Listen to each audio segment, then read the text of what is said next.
as president, I am determined to end this cycle.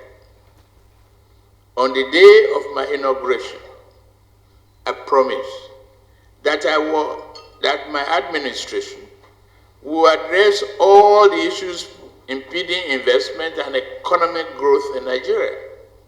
This promise is why I saw an end to the fuel subsidy. It is the reason the central bank has called an end to its multiple exchange rate system. It won't happen under my watch. It's for this same reason we gather here today to inaugurate the Presidential Committee on Fiscal Policy and Tax Reform. The committee has been established to address the broad fiscal challenges facing our economy. Its mandate shall be divided into three broad areas. These are: 1. Fiscal governance. B. Tax reforms.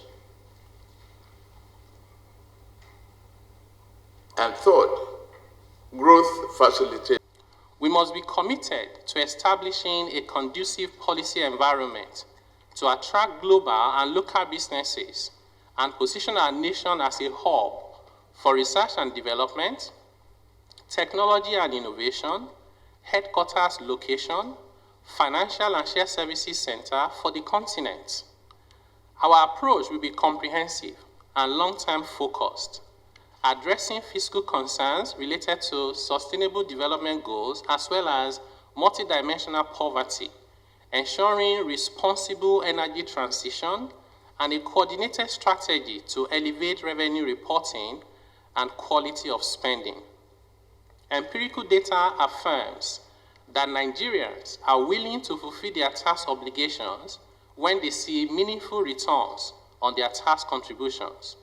We must therefore be intentional in renewing the social contract and, more importantly, act in the best interest of our Nigeria has huge potential for revenue mobilization that should be sufficient to cater for our people without resorting to excessive borrowing, which often crowd out the private sector and limit our ability to finance sustainable development, create jobs and prosperity for Nigeria. From our engagement with various stakeholders so far, the message has been clear, and we recognize the sense of urgency to address the various tax and fiscal impediment facing businesses, both large and small. I think this is why the agenda for this committee is so important to what we at the World Bank are here to help Nigeria do. And so I'm very honored that I was invited to be part of this. Support, most of the financing that we provide is directly for services like primary health care, electricity access, rural roads. Those are things that while we look forward to a day where Nigeria is fully financing those from its own government resources. And so I would love to see a day where the work of this committee lays the foundation for making our financing redundant. We are always here to help in other ways by sharing the experience and knowledge of what's worked in other countries.